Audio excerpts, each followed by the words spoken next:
Welcome to the Kiwimana Bay. Hi everyone, welcome to episode 45 of our Beekeeping podcast. We are Kiwimana, and this week we are talking about urban beekeeping, and Wellington's mayor is a buzzing. Welcome, to Gary. The Kiwimana Buzz. Yeah. A show where we talk about beekeeping, gardening and life. And hi, I'm Gary, and that's Margaret. And we are beekeepers from the hills of the Waitakere Ranges in West Auckland, which is in New Zealand. Yep, and we are true blue Kiwis. True blue. And what's our podcast about? Well, you've said that it's about beekeeping, gardening and life, and we also have a bit of politics that we get into about environmental issues, and we've also been known to go off on a tangent about other issues. So, and Gary and I often have warm debates about different points of view, so it's always interesting. Always interesting. So, what's been happening at Kiwimana?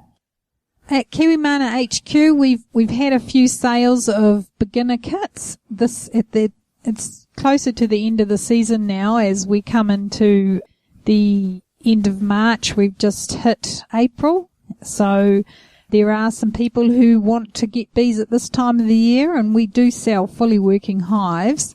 Some of the issues we've been thinking about for them to deal with are to do with treatments and making sure that they're reducing their hives down enough. That's something we've been working on, and because there is a lot of hungry bees out there, they have to manage the entrances better, reducing them, and also we've got quite a severe wasp problem at the moment, and it's causing a lot of concern. So if the hives make it through this end of this season, then I think we'll be doing all right. Yeah. But they are under threat at the moment. A lot of wasps, isn't they? And we made a new trap with, what was it, chicken mince? And we're trying a protein one, aren't we? But it just seemed to attract flies, not wasps. Yeah. This season in New Zealand, it's been a very long summer, really. We've had a lot of issues over this bee season that we haven't had such a significant effect of, but this year it's been very challenging and keeping us on our toes. And now with the season going on so long, the bees have got a second chance to fill their honey frames, and some of the plants are reflowering. So that's really a strange phenomenon this year, but it's happening all over Auckland, where a lot of the plants that have already flowered earlier on around December, January have now started reflowering. So it's been really bizarre this year. Because you were saying the Manuka's flowering again. Yeah, apparently down in the valley it's starting to flower again. So that's a good sign. Well, what have I been doing? What have you been doing, Gary? I've been busy in the workshop, building mesh boards and soon to be robbing screens. And today we had a film crew from AUT come over to interview us for a project they're doing, which was interesting, about beekeeping and pesticides and beekeeping equipment, wasn't it? That was interesting. Yeah, it was really neat, just seeing how they were doing their work and how they prepared for everything. So it's pretty similar to what you do, when you prepare a podcast. Yeah, it was pretty similar. They had a couple of equipment failures, didn't they, which was not good for them, but they pulled through, and we'll have to see what they've got in the end, It seems to me that they are very confident and calm about it, and just carried on, and went through smoothly. Then we opened up a hive for them to have a look at. Yeah, and they were quite surprised, weren't they, that the bees weren't aggressive. Yeah, they said they were very calm, and the bees were pretty good, actually. Yeah, we did talk to them all week, didn't we? Yeah, I said to the crew that I told them I'd been working with them all week, telling them to behave when you guys came over. So that was funny. That went down well. And we've got some great guests coming up. We've got Megan Megan Pasta. And we've got Michael Bush is coming on the show soon, so that's going to be interesting. I didn't talk about the other things I've been doing. Oh, no, well, it's my turn now. You have to wait. Oh, geez, Louise. And we've also got Linda Tillman coming up. And she's the person behind Linda's Bees blog, which is one of my personal favourite blogs. So hi, Linda, if you're listening, and your podcast will be coming out soon. Yeah, and awesome. Other podcast news. What happened last weekend? Well, 500 downloads in one day, which was a record for us. It was awesome. And we've also got some new cover artwork, which is coming on there because the people at Apple asked us to make a simplified one because they want to feature us on the iTunes store. So it's going to be interesting if that happens, eh? Yeah, it's very exciting. And, yeah, we got some help with changing the logo from, where was that guy from? It was from Fiverr in Croatia. In Croatia. So we sent it out there and he did some work on it for us and it was lovely, eh? It was a good outcome. Yep. And what's the other news? We can send products overseas, can't we? Yeah, it's awesome. We've now, obviously you can pay on PayPal if you want to buy something from us. And yeah, we've got a new postage software provider. Application. Yeah, so we can, send whatever you need over there as well. So absolutely. It's all good. It's very exciting. Things very are changing. Exciting. Yeah. And the show notes for this podcast, guys, is kiwimana.co.nz/45. And what else have you been up to, Margaret? Well, I've been doing work with the class of 2014, which is our beginners course, and introducing them to the world of beekeeping. And there are some things that I've been working on with the content that's very similar to one of the news feeds that we're going to have a look at as well. But I did the infested blog, and that was very popular. Oh, that's coming up in blog posts. Yeah. And that's what else is there? There's the top 5 blog posts. Yep, that's coming up. And the next thing is, are you a Twitter user? Are you, Margaret? Me personally, of course. Yes, we are. So if you're on Twitter, guys, we're on Kiwimana Buzz. So check us out. We have updates and we have a lot of followers there, so it's awesome. So, but we all need more. So if you want to come along and have a look at what we're doing, that'd be awesome. Now, blog recap after this musical interlude. Okay, top blog post last month, infested with Varroa. Yay, Margaret. Go, Margaret. Woohoo! Number 1 blog post. So, what was that about? I think I guessed from the name. Yeah, that picture tells a million stories, but basically what it was is that, I had been inspecting the apiary and I'd got to number 4 hive. That was fine. Everything's looking good. Then I get to number 5 and the Varroa presence is awful. There's deformed wing virus, and on the bottom of one of the frames was a whole lot of drone brood. And so what I did was I cut that out and took it out of the hive and then went and inspected, and it had wax moth in it, and the drone in the photo shown with the Varroa on it actually came out of a sow. It hatched and it had four adult female Varroas, and it was just awful. So immediately put in treatments, Life VAR, and you're just monitoring that hive at the moment, just hoping it does survive.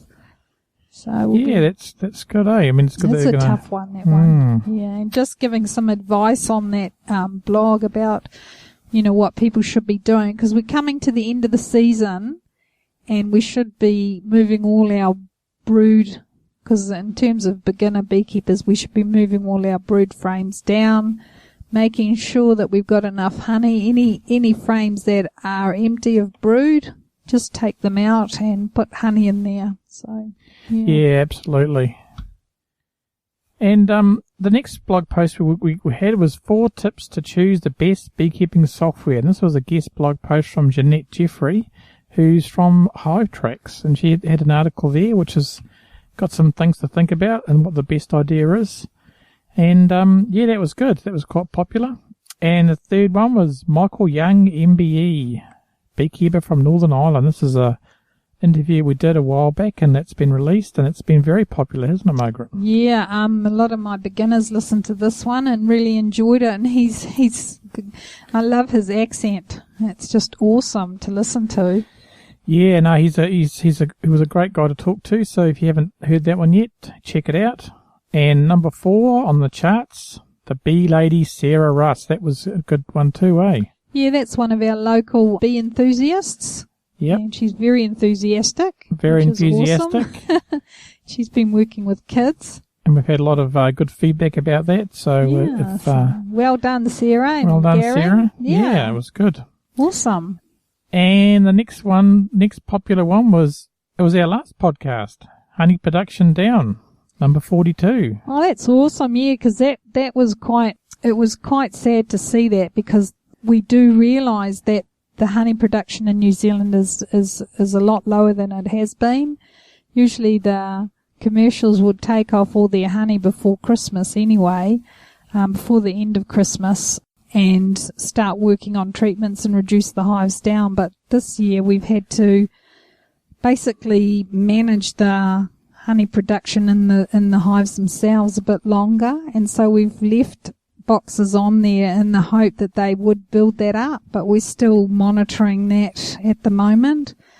But we haven't had the same amount of honey that we haven't had in previous years, so it's the bees are actually really sort of hunting at the moment. The minute they smell anything close to what they want in honey, they're just all over it, like today. Oh, yeah, today we spilled a bit of honey on the side of a hive, and the next minute it was like 5,000 bees there, wasn't there? Oh, I'd say 55,000. It just looked incredible.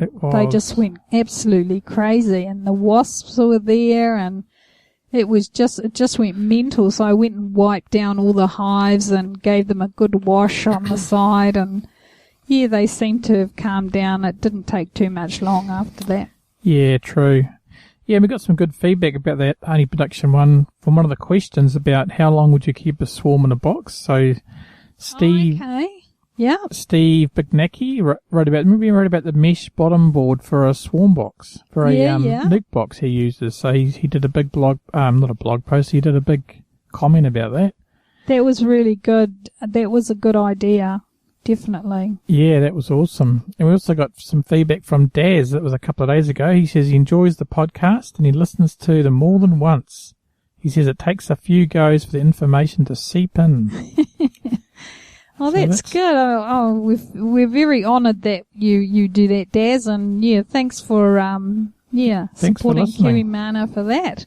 So that's awesome. Yeah, cheers, Daz. And now we'll move into the news after this bumper.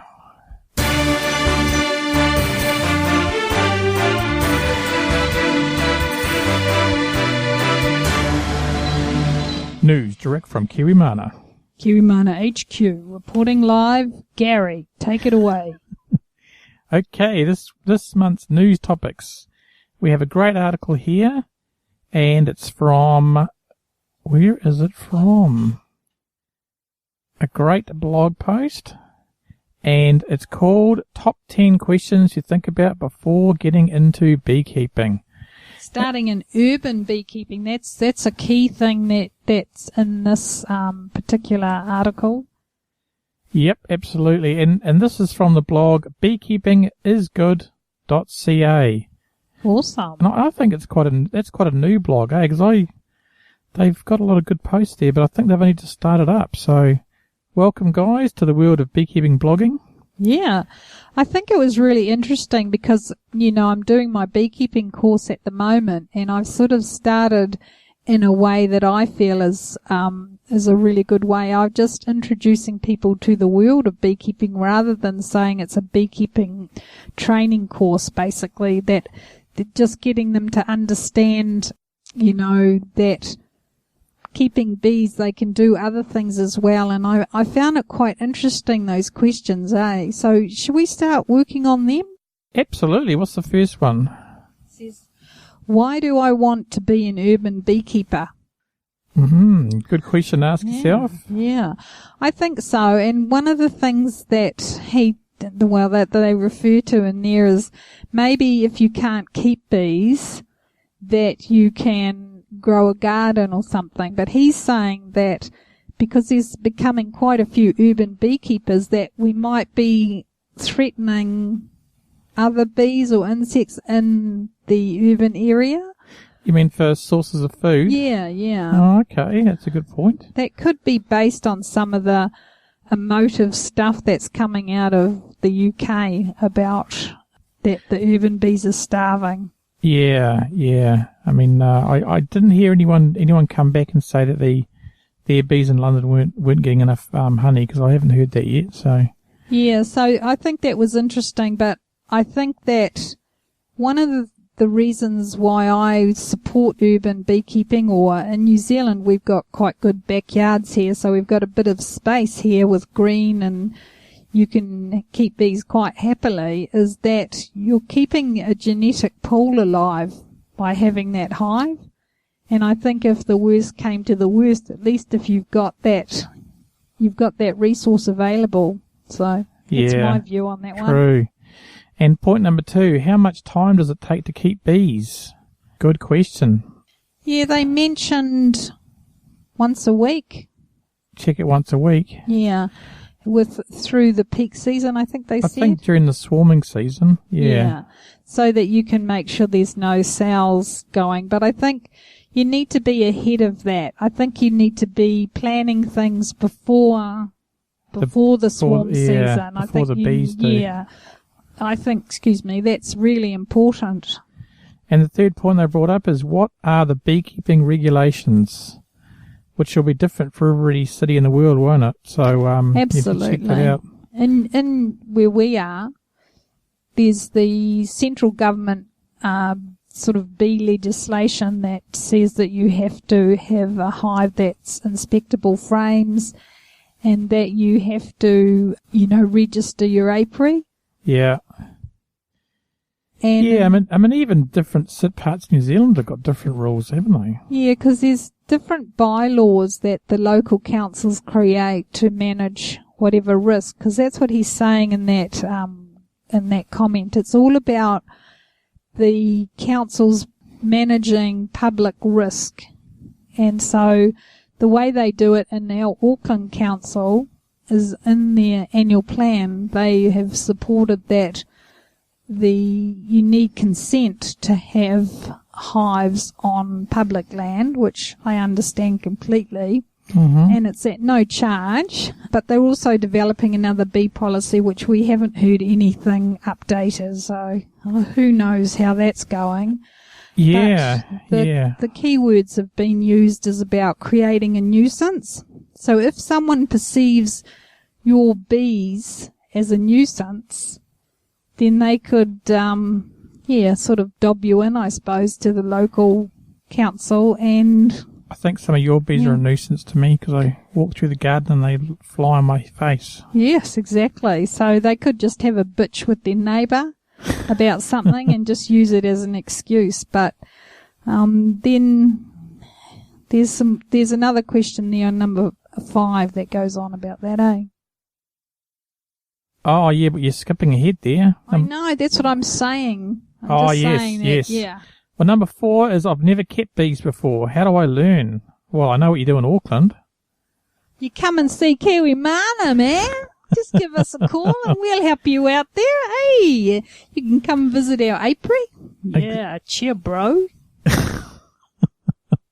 Come and do Westie Stylies and beekeeping. Exactly, because Margaret's running a beekeeping course at Rutherford High School. So, but I think it's almost over, isn't it? That course? Yeah, we've only got next week, actually. And then then they're all coming out back to the apiary. Yeah, we're doing the night one classroom session on Wednesday, and then on Saturday and Sunday we're doing a few hours in the morning, and yeah, basically just really opening hives and having a proper inspection, and should be very exciting. And then that's the end of it. We've had 10 weeks and it's been very successful. And out of all the people that joined up, we only lost 4 on the way. And then on this last series, we've gained 3 more. So It's been awesome. And I really want to, shout out to everybody on the class. What a cool bunch of people, and awesome working with you and just loving it. We had such fun at the last apiary meeting, and yeah, no, it was good. I mean, I met them all for the first time, or most of them, so it was good stuff. And now, will a backyard hive impact my neighbours? Well, that's a consideration, isn't it? Yes, absolutely, it will. They'll have a better garden. They'll have more flowers. If they've got fruit trees, they're going to have more fruit. And that lovely smell of honey in the morning. Oh, they're going to love it. And you know what? You can always give them a jar of honey. Absolutely. Bribery always works. Yeah. And local produce, awesome. And the next one sounds like one of your blog posts. What makes bees grumpy? Yeah, that's interesting. I don't think I got that because that was like page 2, and I didn't get that far because you were telling me to hurry up because we're doing the podcast. Well, you had a week to read these. Oh, I know. I'm just so busy. So busy. Busy. Yeah, well, this article actually comes in 2 parts, so that's part 1 and part 2. Yeah, they do 1 to 5, and then you can go to the part 2, and that does the rest of them. Yeah. So what actually did they go over? I can't remember. Well, did it match my grumpy bees? If you want to read an article about grumpy bees, it did mention a bit. Yeah, it did mention about the water. If they having no water can make them grumpy and stuff like that. So yeah, I think that's really important because they, especially if there's drought conditions, they need to have a water source available. And people kind of think that it's not really important, but it really is very important to have water source nearby. Yeah. Oh, they're also talking about vibrations. We know that, don't we? Because of the lawnmower. Definitely, yeah. And bee-eating skunks. Well, we don't have that problem here. I know, so that's all good. But I'm glad we don't. Our people in America do. And weather conditions make them grumpy, that's for sure. If a thunderstorm's coming in, they definitely get grumpy. Yeah, absolutely. And lack of food or water. Yeah. Yeah, so... Genetics that's interesting. They put genetics there, and that's true. Because sometimes when you've got a hive that's really grumpy, the approach is to kill the queen and get them to raise a new one. Yeah. And the next question thing is, where will the bees get their water? Well, that's a stunning photo, eh? Yeah, look, he's looking at himself in the water. Well, she is, isn't it? She? Yeah, she. Sorry. That's all right. Because I saw a good idea the other day. It was just you get a bowl of water and you put marbles in it. And, the marbles don't float. And then the bees land on the marbles and they drink the water. They don't drown. Oh, okay. So you got to make sure if you provide water, you've got like little floating sticks or some way that bees can land. And because if they land on water, they will just drown. They will fall in, over time. They will just drown. The other thing with water is that they say that, like fresh, clean water doesn't really appeal to them. And one of our most popular water resources out there in our apiary has got lots of dirt and, fallen leaf litter. And, yeah, basically they love that one the most. Yeah, they love it, don't they? Yeah, definitely. And the next one is, what factors do I need to consider when locating hives on my site? Ooh, what would you say? I would say... Easy access. Yep. Wind.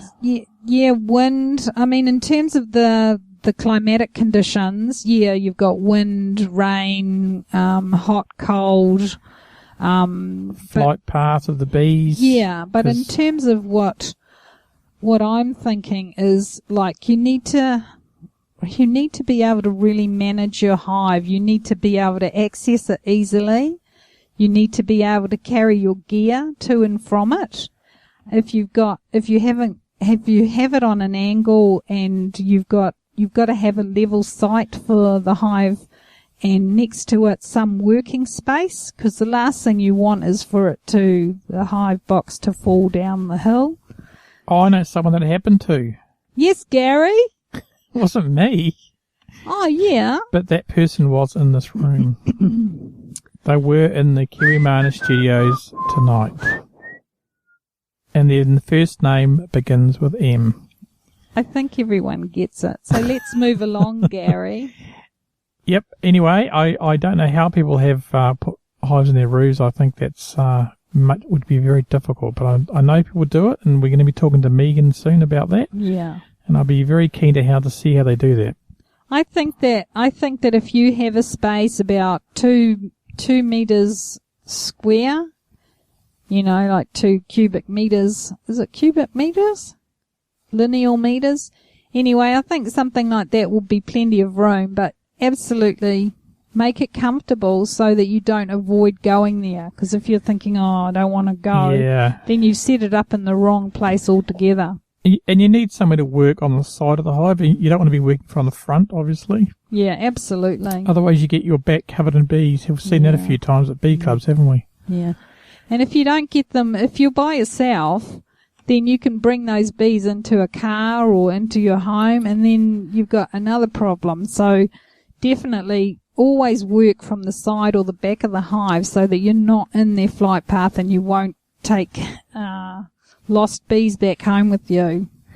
Absolutely. Like when Michael Young, when he first got his bees, he had bees in his beard. That was so funny. That was a funny story. One, yeah. So check that out, guys. That was a good story. Yeah, Michael Young, he that was awesome. I really enjoyed that.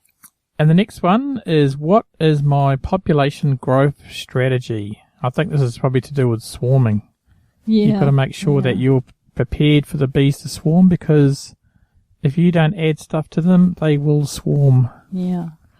A lot of commercial beekeepers just kill the cells, and I think to a certain degree I can understand it, but I think that for us, we use it as a way to increase our genetics and to help them with that natural phenomenon and what their natural urge is, and use the swarm effect to create a new hive, because that's what they want to do. And then we can control, if we are planning for that, then we can keep our old queen. And if she raises brood and bees that are awesome to work and they're pretty good honey producers and things like that, that's exactly what we want. So any kind of scenario that you might come across, the first thing is know what you want out of your hive. That's my view. And then manage and have your gear available to manage those things that you want to achieve. Absolutely. Yeah, so that was a great article, wasn't it, by Sean Kazza at beekeepingisgood.ca, and that's beekeeping.isgood.ca. So whereabouts is he based? I think it's America. That photo there, that's Seattle, isn't it? Oh, okay. But I mean, I don't know if that photo is from one of his photos. Yeah. Yeah, no, that was really good. There was some real good considerations, and as I said, it made me feel confident about the content that I put together in my training program, and reading it just sort of thought, oh yeah, I'm on the right track. Yeah, I'm covering all the right things. And this is the course that I'm doing, is that the majority of my students have not got hives yet. So they're really, I really admire them for getting themselves in a position where they can learn before they have them. Yeah, absolutely. He needs to have an about page on his blog. There's nothing about him. Okay, what's next, Gary? I'm investigating. Oh, here we go. Oh, he's Toronto. In Toronto, okay. Urban beekeeper since 2009. So welcome, Sean. And I'll comment on there so he knows we talked about him. Next one is stunning photos show ancient tradition of honey hunting in Nepal. And this is interesting, eh? These are some stunning photos here, guys, so check that out. And those combs are huge. Like you see the guy next to it, it's almost as big as him. And we watched a TV show, with Jamie Oliver's friend Jimmy. Yeah. And he went up there and actually did some of this, and it was really hard work, he was saying. So it was really interesting to see these photos. It's just amazing. Yeah, because they basically have like two sticks, don't they? And they have a stick with a basket and then a stick with a knife in it, and they go up to this mountains on big ropes and they cut the comb into the basket. It's stunning, isn't it? Yeah, the sad thing about that article is that they're saying that a lot of the younger generation are not as keen as they were. So that'd be very sad if they didn't carry on that, because it has been going on for quite some generations now. I wonder if they could just put them in normal hive boxes on the ground, but... Spoken like a true Western society. Well, I mean, it would be easier to manage, wouldn't it? You're not risking your life climbing up a Well, cliff. I guess so, but those bees themselves, they're huge. Yeah, Did you see that picture of that girl or boy eating some of the comb, or the guy? Yeah. And I'm sure there was some bees in there, and they looked like they were about 2 inches long or something. Oh, imagine that sting. Ooh. It's going to hurt. It's going to hurt bad. Moving along. Moving What's along. next? Mayor buzzing about Tiaroa's school bee program. This is the Wellingtons mayor, Celia Wade Brown. She spent some time with some kids, and the kids are learning about the importance of bees. This is great stuff, isn't it? Yeah, and that's kind of what Sarah Russ is doing on her podcast, talking about her program of working through the schools, and it's just awesome to see these little kids in their suits. They just look so gorgeous. And, absolutely.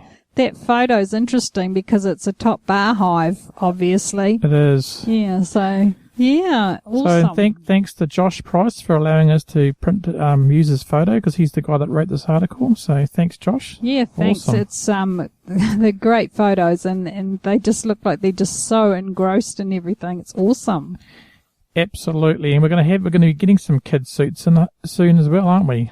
Yeah, so, we've got some orders for kids suits. So yeah, we've got a few customers that we had one customer who's bought a late season hive from us, and he brought his son over, and his name's William, and he is going to be a natural beekeeper, because we got a photo of him in there, and he's just got a veil on, and he says to me very quietly, he says, "I've got a bee crawling up my pants."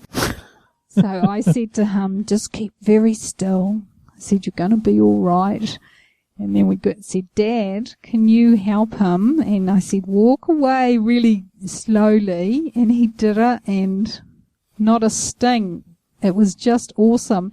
And he remained so calm, and then we just, sorted that out and went back into the hive, and he was just having a great time. And I hear his little brother is just as in the same kind of space. So I think, yeah, awesome. Awesome. So, thanks, Rob, for bringing William. It was just really refreshing to see his face and eating the honey from the comb. That was awesome too. So yeah, stunning. I love these school programs. They are very beneficial for the, helping save the bees. Absolutely. And if you're a teacher, check out Sarah's page, and or if you're in West Auckland, get in touch with us. Margaret might be able to help you out, or we're working on some other programs that we're going to be doing. So it's all very exciting. And the next one, the mafia carry out a hit on 2 million bees. Well, this is allegedly. Yeah, I think allegedly needs to be put in here, because we wouldn't want anyone to come and sort us out. This is an article in the Daily Mail in England, so how truthful is that? But anyway, it's the Italian honey making business has been their apiary was attacked by people with pesticides, and they reckon it's a suspected mafia hit. That's sad, isn't it, for the bees? I think it is. Whoever did it. It's like that movie where the horse's head is in the bed. Oh, The Godfather? Yeah. Yeah. I mean, what did the horse do, you know? Exactly. Anyway, moving along. Moving along. Wild bee loss, bad for breed. And this is Professor Peter Deedon from the Otago University in New Zealand. He's warning beekeepers to check the genetic diversity of their stock following the first stage nationwide survey that shows significant inbreeding in New Zealand bees. This is sad, isn't it? And he but went it's on not to talk about the fact that the wild feral bees are dying out because of varroa. Yeah, it is very sad, and I think in the North Island, most wild bee populations are gone. However, sometimes we do get a call from people who said they've had some sitting in a tree for many years. So hopefully they will be great. But New Zealand itself is going to be suffering from that, because there's only a certain amount of genetics in New Zealand itself, especially as we've got the North Island and the South Island. So yeah, true. It is interesting. And well, I'll tell you what, if you find a beehive that's been living in a tree for many, many years, it's best to leave it, isn't it? Well, what you could do is in spring go and put a swarm lure near it. Yeah, you could try and capture it. Yeah, because that'd be awesome genetics if they've been living without treatments for that long.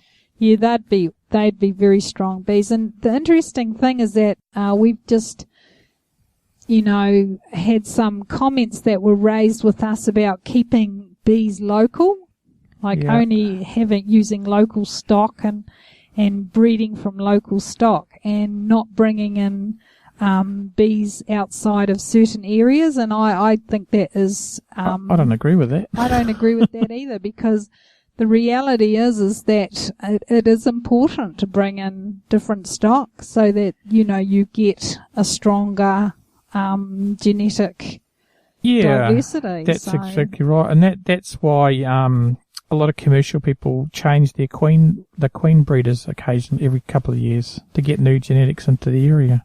Yeah, and that makes perfect sense. Absolutely. Yeah. And moving along, because another New Zealand story. Nationwide or National Bee Health Survey planned in New Zealand. So the NBA are going to be doing a nationwide survey on bee health, expected to take place later this year. And that's the National Bee Association. Beekeeping Association of New Zealand. Not the National Basketball Association of America. Indeed. It's good to have these resources, but I think they're a bit late. They should have started when varroa first hit to start doing research and doing studies from then, because I think that it's almost like, it's such a surprise, let's start doing a health survey. I'm not quite sure. I'm a bit cynical about some of these things, because why weren't they doing it earlier when the issues first came? I'm not sure, but we'll have to look on the NBA magazine and see if they've written an article about it. Well, perhaps we can get Daniel Paul on the show to talk about it. We'll have to see if he's around. We have met him, haven't we? Yeah, we did at the conference that was in Hamilton about the varroa issue and some of the research that's going on about varroa sensitive hygiene. But you can see we have got a blog about that. And he was very happy for us to record it for people that couldn't make it that day. Yeah, it was really good. And so you can always find that on our website. Gary will put a link to that if you want to have a listen. Indeed. And the final bit of news from Tauranga. I can't say that word. Tauranga. No. As a Bay of Plenty pharmaceutical company looks for people to take part. Sought for clinical trial. So a recruitment drive has been launched in Tauranga as the Bay of Plenty based pharmaceutical company is looking for people to take part in a honey clinical trial. And they're testing Kānuka honey, not Mānuka, Kānuka, on skin conditions such as acne. This is good news for us because we've got a lot of Kānuka trees. Oh, I thought you were going to say because we've got a lot of acne. Oh, no. Maybe when I was 15. Yeah. But we have Kānuka in our bush area, don't we? Yeah, and it looks exactly like a manuka tree, but they grow bigger and the honey's nicer. It's yummy. And so, but it's not, hasn't got the same amount. You can get Kānuka honey for a lot cheaper. Oh, okay, that's interesting because I don't know. We'd never had our honey tested, so we just basically call it manuka. Indeed. Now let's move on to the next section, questions from you.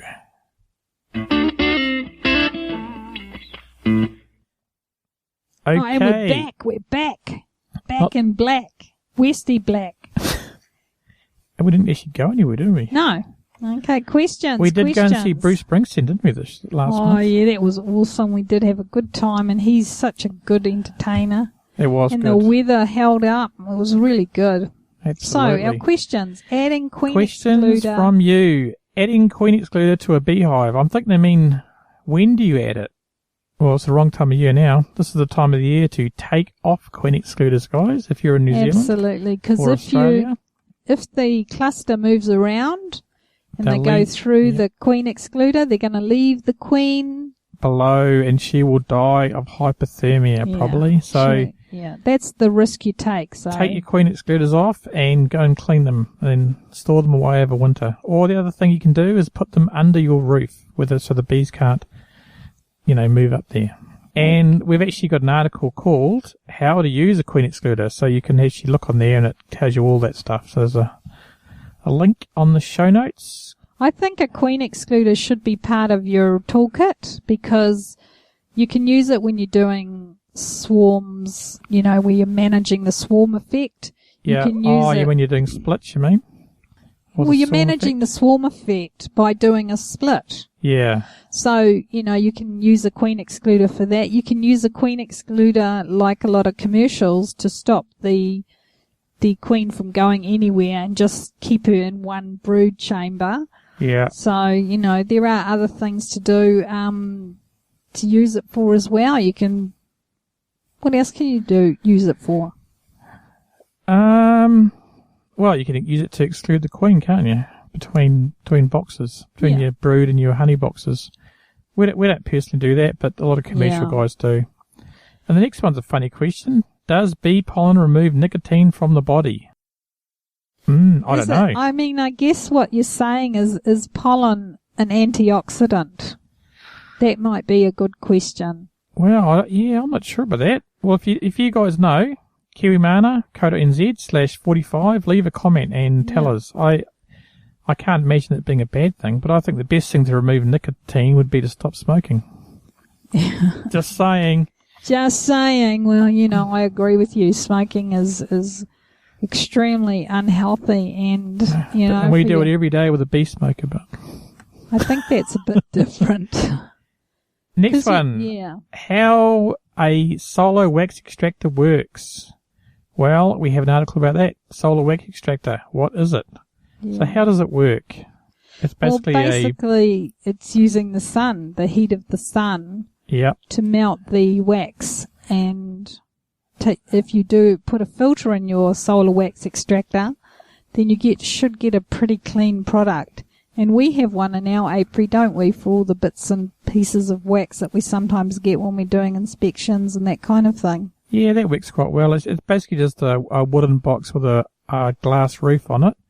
And we just have a tray on the top, and the heat goes in, and the wax melts down the tray, and lands in a bucket of water. Yeah, and we've got the filter on the tray that's got the holes in it. So that's it's just got holes in it, and we do some further processing. So what is a frame holder used for in beekeeping? Oh, you missed one more question. No, that's exactly what you've just explained. You just explained that it's a black box with a glass on the front. So do you want to go into that? I stand corrected. Yes, no, indeed. That's it. So, what is a frame holder used for in beekeeping? You know what? I absolutely love and adore my frame holder. I think it's it's next to my Kiwi hive tool. Those two things I just love because they make my life so much easier when I'm doing inspections. But what do you use it for? Because this person's asking. What? What's I'm just it for? Sorry. How rude are you? You just back up, chappy. Backing up. Doot, doot, That's right. Basically a frame holder is clipped when you open your hive, you take your hive mat off and you clip it on the side of your hive box. Yep. And it's got two arms basically to hold your frame. Now the method is that when you take out the first one, it's usually the end one, which has no brood on it, has usually got drawn out, maybe honey, that you can put it on the side outside the hive and make room so that you can move the frames around to inspect them. And also you can actually hang the frame on the side and move it, sort of hold the bottom and move it up and down so you can inspect cells very easily. And also it prevents you from squashing bees because you're not laying it on the ground or leaning it against your box. Yeah. So, and because that's a real, you could have the queen on a frame, but generally she would be on a frame with brood. But it's a really handy tool, and I recommend everybody have one. And we just happen to have them in our product line, which is bright red, so it doesn't get lost in the apiary. Which is handy because we had a black one and it got lost in the grass, didn't it, for 3 months. Yeah, so and it goes, it's Kiwi built, this particular one, and same as our hive tool. Powder coated and bright red. Yeah, so works really well. So it's a really handy tool to have, and is there an article about bee frame holder? There is. See bee frame holder. What is it? So that gives you all the summary of what Margaret just talked about and a bit more detail. So that's useful. So whoever asked that question, have a look. Yeah, thanks for asking that, because it is a product that doesn't get talked about a lot, but we think for the beginner beekeeper and anyone really, it is a really handy tool to have. And absolutely. I think for me personally, it makes my life a lot easier because some of those frames are really heavy. Absolutely. And wasn't that the first thing we shipped overseas? Because remember that lady in Australia bought one? That was a while ago. Yeah, it's awesome. I mean, it's very exciting to have Kiwi products going over to Australia, and yeah, awesome. The bridge for Kiwi and Australia relationships is being built. Indeed. Right, well, let's move along. Blog post coming soon. Well, the one that I know is coming is Linda Tillman Chat.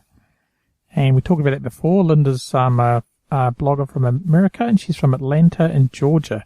So that's coming out soon, probably about 2 weeks from this podcast. We're also, aren't we bringing out the how to manually build a frame? Oh, yes. Yeah, because we must schedule that. An awesome special that we ran because we've just found a local supplier for frames. Yep. And it's the Hoffman frame, and we're just so excited. It's from locally sourced renewable pine forest and local person, and we're just very excited and very happy to have them on board with us. And from one frame to 10,000, we can do it now at a really competitive price. And that offer expires on the 20th of April. Well, the offer, we did have an introduction special, but the regular price, the regular retail price is going to be very competitive anyway. So, get your orders in as soon as you can, but it's definitely going to be great for the new season, and while you're building your new stuff for in the winter. Absolutely. Now, feedback from you guys. That's you guys. That's right. That's you. That's you. Now. Yeah, you're the ones who are supporting us, and we're so grateful, seriously, that every time we get a question asked, it's just awesome. It gives us motivation to keep going, and awesome. So thanks, guys, for listening. But this is a great review, isn't it? 5 stars. I'm just so thrilled. It was just awesome. This is on iTunes, and it's Canina. Yeah, I don't know. I don't know how to pronounce that. Cannoneer, carry on. Leave a comment, Canada. Tell me how you pronounce that name. Anyway, she or he wrote, whether you're interested in trying beekeeping, a beginner or a veteran beekeeper, I highly recommend adding to your list of subscribed podcasts. Each podcast delivers a new perspective in beekeeping, and better yet, from beekeepers worldwide. As a beekeeper in California, I enjoy learning about different types of honey, bees, laws, and practices in beekeeping. If you don't have the time to read about beekeeping now you can listen and catch up on the latest news. Thank you, Gary and Margaret. Oh, that's beautiful, isn't That's wonderful. Thanks, Canada. And, we really appreciate you taking time to put a comment on there for us. And we really appreciate guys leaving reviews on iTunes because it helps tell other people about our podcast, our little podcast. Yeah. So that's kiwimana.co.nz/iTunes to find us. And our contact details. If someone wants to email us, what is that? Well, you can email us at info@kiwimana.co.nz. Or if you'd just like to talk to Margaret, you do margaret@kiwimana.co.nz or gary@kiwimana.co.nz. And I bet you can guess what our website is too. Yeah, absolutely. And we have, we provide a lot of, as you mostly will know, that we provide and share a lot of information about beekeeping and things that affect bees and, things that we're testing in the apiary and products we're making to make beekeeping a bit easier. So, you could always check out our newsletter and it's free to subscribe. Anyone can do it. It's very simple. So, it comes out every week and lots of interesting stuff on there. So, absolutely. Don't be shy. And you get told about new podcasts and tips and tricks and news from around the world. So it's not strictly New Zealand, it's everywhere. Absolutely. And that's kiwimana.co.nz/sign up. And it's easy to join and easy to leave if you don't like it. So just feel free.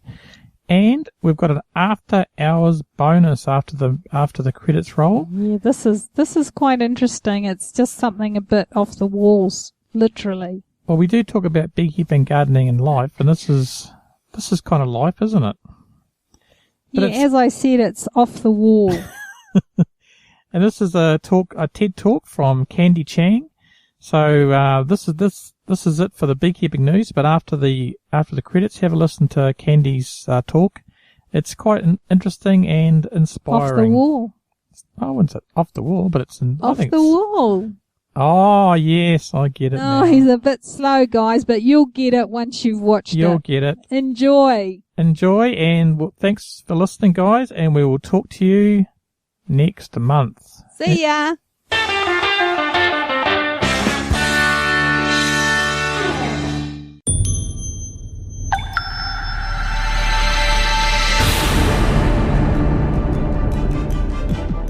TED Talks are recorded live at the TED Conference. This episode features designer and urban planner Candy Chang.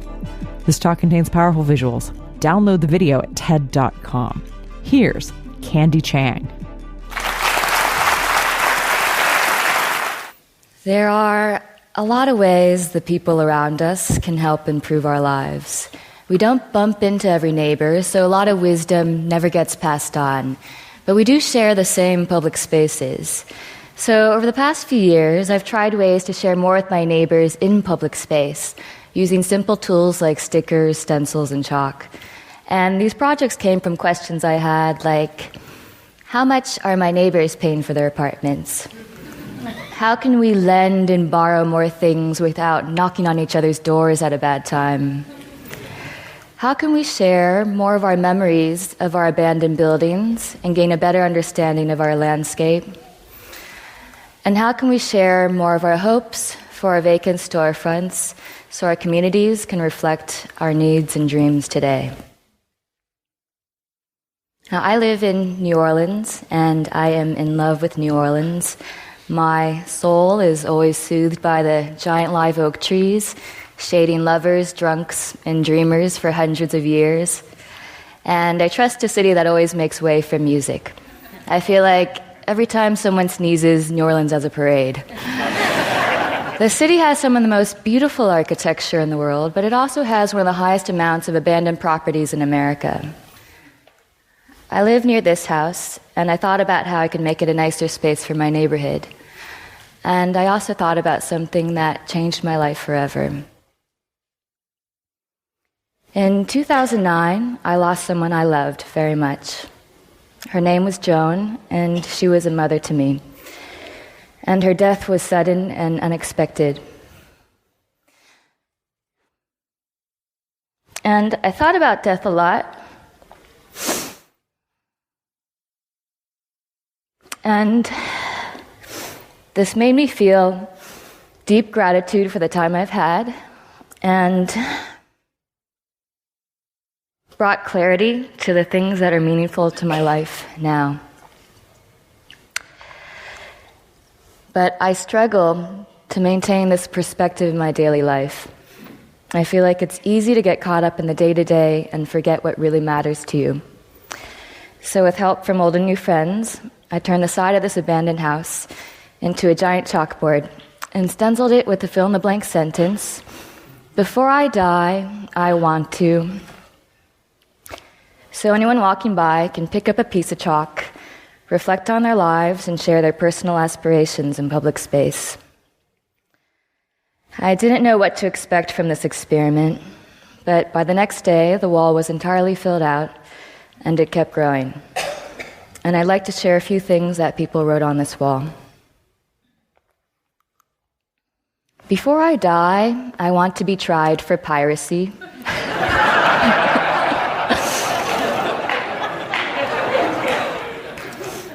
"Before I die, I want to straddle the international dateline." "Before I die, I want to sing for millions." "Before I die, I want to plant a tree." "Before I die, I want to live off the grid." "Before I die, I want to hold her one more time." "Before I die, I want to be someone's cavalry." "Before I die, I want to be completely myself." So this neglected space became a constructive one, and people's hopes and dreams made me laugh out loud, tear up, and they consoled me during my own tough times. It's about knowing you're not alone. It's about understanding our neighbors in new and enlightening ways. It's about making space for reflection and contemplation and remembering what really matters most to us as we grow and change. I made this last year and started receiving hundreds of messages from passionate people who wanted to make a wall with their community. So my Civic Center colleagues and I made a toolkit, and now walls have been made in countries around the world, including Kazakhstan, South Africa, Australia, Argentina, and beyond. Together, we've shown how powerful our public spaces can be if we're given the opportunity to have a voice and share more with one another. Two of the most valuable things we have are time and our relationships with other people. In our age of increasing distractions, it's more important than ever to find ways to maintain perspective and remember that life is brief and tender. Death is something that we're often discouraged to talk about or even think about, but I've realized that preparing for death is one of the most empowering things you can do. Thinking about death clarifies your life. Our shared spaces can better reflect what matters to us as individuals and as a community. And with more ways to share our hopes, fears, and stories, the people around us can not only help us make better places, they can help us lead better lives. Thank you.